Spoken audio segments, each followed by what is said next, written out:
Hello there. Welcome to Nowhere to Hide. I'm Brian Hyde. Today we're going to be talking about school choice, which it turns out is a huge issue this legislative session. How huge? Well, let me put it this way. A lot of people want it. A lot of people want some version of it that doesn't really quite give real school choice. And there's some people who flat out don't want it under any circumstances whatsoever. Oh, you can have choice, but only within the government run school system. We're going to break down a couple of different takes on school choice, and hopefully you can choose for yourself which one seems more authentic to you versus basically just here, have a few crumbs and be happy with this, and we'll call it choice.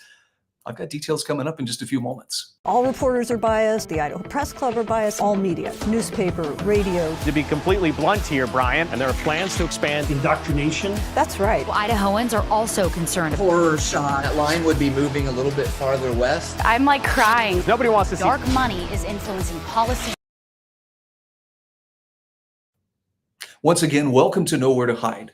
I'm happy to talk about school choice because I've had the privilege of doing pretty much every kind of schooling with my kids that there is. I have 6 kids, and we have homeschooled, we have private schooled, we have charter schooled, we've done public school. My wife is a public school teacher right now, and I understand very well that it's not a one-size-fits-all proposition. However, when it comes to actual school choice, boy, some people fight so hard because there's something that they fear losing control of. And that's a little bit concerning, especially if you look at some of the things that are playing out right now at the national level.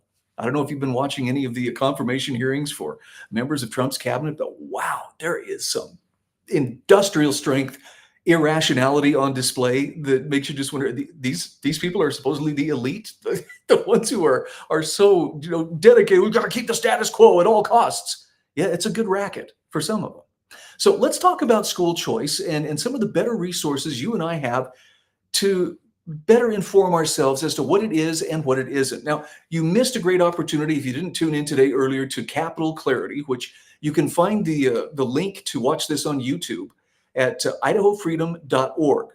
But today the guests were Representative Clint Hostetler from District 24A, Ryan Spoon, who I only know Ryan because I follow him on X, but he has such a great take, and I think such a great understanding of what's going on here and what's at stake. And actually, you'll see in a comment from him, I think he nails the reason why there are so many forces lining up to try to prevent actual authentic school choice in Idaho. Also, you had the opportunity to hear from Samuel Lair, who's the director for the Center for American Education. Now, Samuel went into a lot of the philosophy and the historical background. Samuel took a deep dive, and he's very well equipped to do this. But I want to share a couple of thoughts from, first of all, from Clint Hostetler, and then one from Ryan Spoon, that will kind of give you an idea of what they were talking about. By the way, hat tip to Brian Allman for being on top of this and covering it and just, making this information easily available for those of us who aren't sitting watching full time. Brian Allman says Representative Hostetler explained his personal bill, H1, saying the $250 million cap, which would be used as tuition tax credit, seems like a lot of money, but ideally it would transfer out of the existing budget as students migrate from the public school system. Now, that last part is what scares people who are proponents of or defenders of the status quo. Representative Hostetler says $9,500 per student. That credit may seem high, but the average cost per student in Idaho is nearly $11,000. That's what the government spends of taxpayer money for each student per year. Hostetler also says many families won't need the full $9K. So let's talk about what Ryan Spoon had to say. And this is one I want you to pay attention to. Spoon warns not to let the perfect be the enemy of the good. And this is one of the places where you're actually seeing some pretty good friction between really hardcore homeschoolers and school choice advocates about, well, is this a Trojan horse to try to get the government in control of us? Those are not entirely unfounded fears, by the way. As you'll see here in just a few moments, there is a representative who's suggesting, well, we tweaked a few things to make this a little more palatable to some of my colleagues. Wait till you see what some of those tweaks were. But Spoon warned if we don't create a way for families to leave the public school system now, which is completely full of leftist indoctrination, the next generation of voters could completely outlaw private and homeschools. So look at the activism that has crept into the school system, particularly the government school system. I know we're supposed to pretend it's not happening. There's no CRT, critical race theory being taught. There's no there's no indoctrination. There's no LGBT, recruitment or grooming or anything like that going on, except for those instances where it is.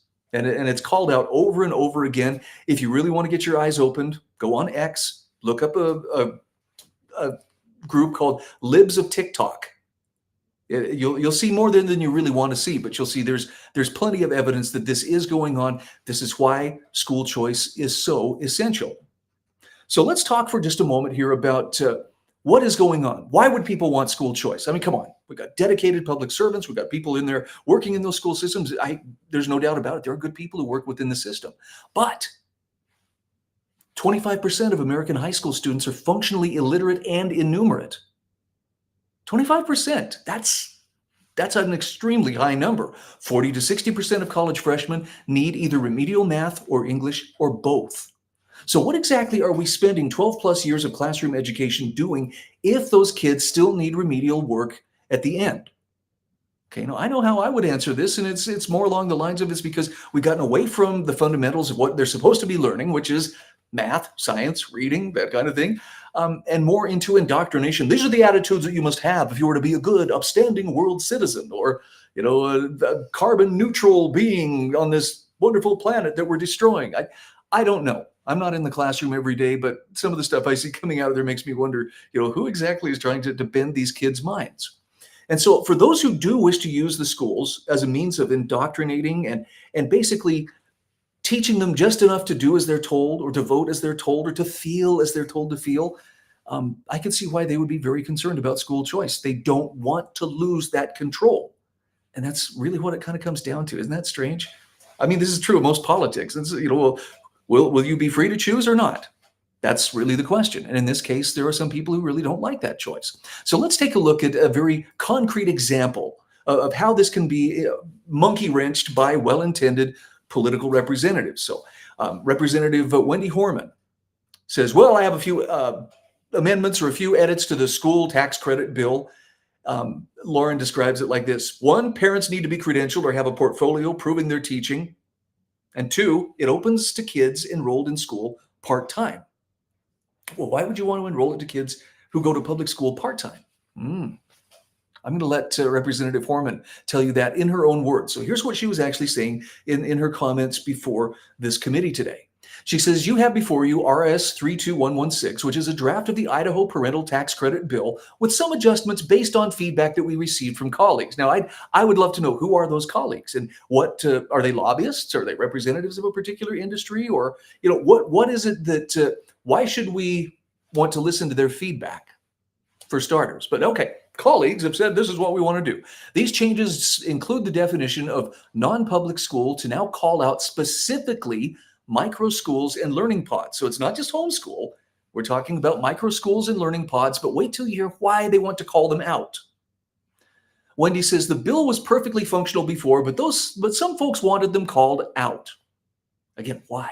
We need some details on this. You also need to see that it does add that they need to be accredited or have a documented portfolio that shows they taught math, science, reading, and history. So there it is. As long as they can prove to the government that these parents or whoever it is that's teaching these kids in these micro schools or learning pods, they have to be accredited. They have to have this documented portfolio. They have to prove to government that they can teach according to whatever government standards are. That's not the essence of school choice. The essence of school choice is government does not have a say in that. You'll see we removed the term other educational materials, and she says there was some confusion about what that meant, so we removed it. Well, what was the confusion? Who was confused and why? See, a lot of times when people in government positions talk about confusion, for instance, there was a lot of talk about in the Trump administration when he issued an executive order freezing loans and grants to various NGOs. And well, it caused confusion everywhere. It caused confusion because they were told no, a word that a lot of these folks have not heard very often in their lives. And especially as it applies to either their political or their governmental ambitions, which are accomplished by force. Yeah, they really don't like being told no. So back to Representative Horman. You will see that parents need to agree if they want to participate in this parental tax credit bill.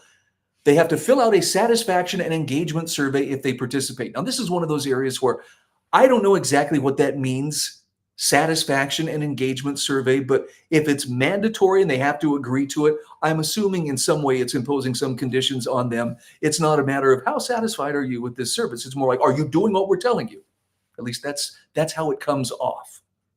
And one more comment, and this is where she explains a little bit about why would we do this? Well, you'll also see it used to say student who is full-time in public school cannot participate in the tuition tax credit or the parental tax credit. So now it says part-time or full-time. And she very carefully explained part-time is defined as 2.5 hours in the state of Idaho under the current funding formula. Meaning, as long as that kid's butt is sitting in a seat in a public school for at least 2.5 hours in the state of Idaho, we can count that as, they're enrolled in the public school, and therefore we can justify calling for this much money from the legislature. Well, we have this many students enrolled, but if they're there for less than that time, why, that's taking money away from the schools. Well, but the student's not there to use it. That's beside the point. That's our money. At least that's how it comes off. So if you have a homeschooling student who's still taking 1 or 2 classes, they would still be eligible. So again, we can't let the perfect be the enemy of the good, but at the same time, we can't let well-intended people like Representative Horman put things in here that completely dilute the whole purpose of school choice. And I saw something earlier, I'm not going to spend any time on it today, but it was actually a proposed constitutional amendment for the state of Idaho's constitution, which would remove the language requiring compulsory schooling. I mean, that language has been in there for well over 100 years. It was a different time. It was a time when the nation was on a much different footing than it is now. And do we really need to be forcing parents? Is this idea so good it needs to be enforced at gunpoint? To some people, the answer is yes, of course. But for people who want school choice, the answer is no. My school choice means that I need to be able to exit the public school system and educate my child in the way that I, as the parent, deem best, not what my satisfaction or engagement survey might recommend, or whether or not I can show the proper portfolio or accreditation. See, that's government putting conditions on. It's my kid. It's my responsibility as a parent.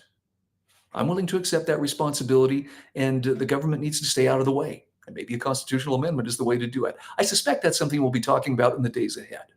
I'm Brian Hyde, and this is Nowhere to Hide. All reporters are biased. The Idaho Press Club are biased. All media, newspaper, radio. To be completely blunt here, Brian, and there are plans to expand indoctrination. That's right. Well, Idahoans are also concerned. Horror shot. That line would be moving a little bit farther west. I'm like crying. Nobody wants to see Dark money is influencing